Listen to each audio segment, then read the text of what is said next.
On the phone with me right now is Karin Lindner. Karin is a keynote speaker. She's also the author of How Can We Make Manufacturing Sexy? Karin, I love the title of that book, so let's talk about that. Thanks for joining me. Thanks so much, Judy. Thanks for having me.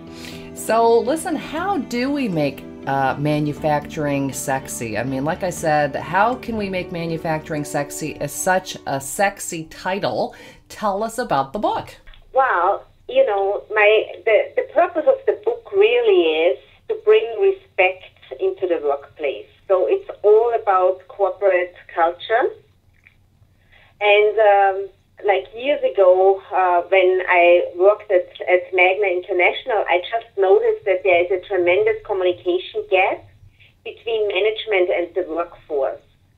Both have their own unique challenges, but they really don't understand each other's worlds. So this was the reason behind it, and then also that when I spoke to many of my friends, they didn't really seem to understand that manufacturing is really, really important for our economy. And they kept telling me, Karin, just get used to it. We develop into a service industry.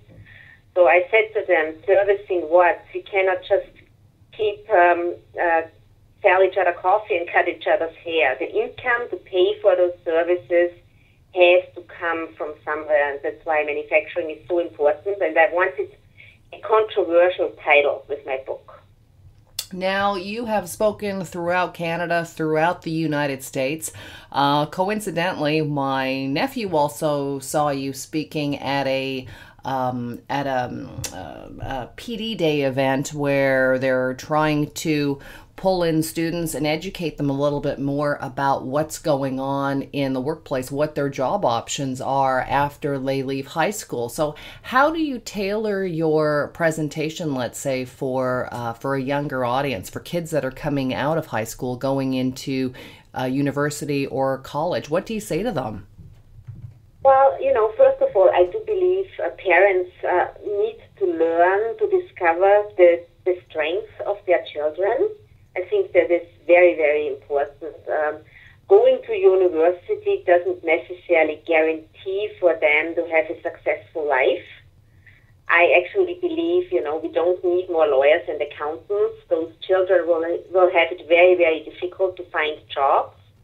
But for example, if a child has a talent to work with his or her hands, a skilled trade is really a great option.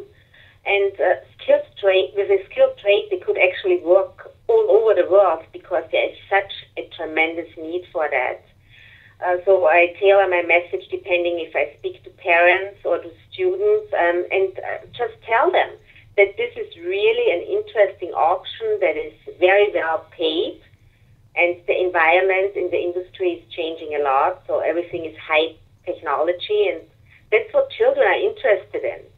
And when you say high technology, are you talking about working with computers? Are you talking about working with building cars, building machinery? What do most of the students that are transferring from high school into university or college, what are they interested in, and what is the demand out there? What do you think, say, 5 years from now, the industry is going to be needing or lacking?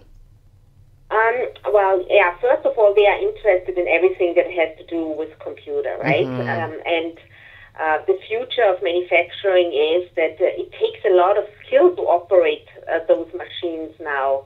So really the industry needs the mindfulness of young people, and they really need the skill of young people because you may notice it yourself, right? When we look at children these days, they are 3 years old, and they can operate the TV better than we can. Oh, I know, it's amazing. So they grow up with this kind of mindset, and I think what the industry has to get used to is I don't think the young people today are in it for the long haul, so they won't stay with a company like their parents for 20, 30 years. They will be moving around more, and there's really a tremendous need for talent. And the need in the industry is really like skilled workers. We have to look into building strong apprenticeship programs again, so that the children have those opportunities to actually see what's out there. And there are events like robotic events where children can attend or just watch, so that they get a feel for the industry, what's out there. It's really cool what those robots can do, for example, nowadays. Well, I notice in your book, and it's not about it's not about it's not like dressing sexy or looking sexy. It's making manufacturing sexy. And what Karin actually means by this is, it's time to rethink, redefine, and rediscover the sexiness of our manufacturing industry. As you said, Karin, there's a lot of opportunity, a lot of jobs for the skilled trades, and a lot of students aren't thinking about those options. It's great to have people like you that are out there talking to students, because a lot of them get into debt. As you said, if you want to be a doctor, you want to be an accountant, fine. But I know firsthand a number of men and women that have gone to these colleges, and not only were some of them making money while they were in college, they were getting, perhaps more importantly, the education, the training in that skill that they were going to apply later on in life without taking on all that debt. In fact, they were actually making money. And the money is the sexiness, the finding that passion for what you're doing, as opposed to going into something because you feel like you have to go into it. That's your only option. And I think you've brought that sexiness to the manufacturing industry and just sort of getting our head around it. Again, I'm chatting with Karin Lindner. She's from KaricoSolutions.com, and making manufacturing sexy. Karin, I saw you speak a number of years ago. The other thing I thought that was amazing that you were talking about is the difference between manufacturing in North America and manufacturing in Europe. It seems, I think you were using Germany as your example, but just give us an idea how streamlined Germany is, what we can learn from that, what we can bring to North America.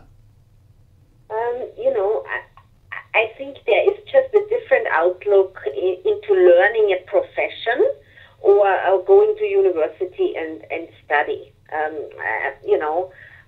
When I grew up, this was installed in us. It doesn't really matter what you do, but you have to learn a profession. And a profession could also mean going into a skilled trade.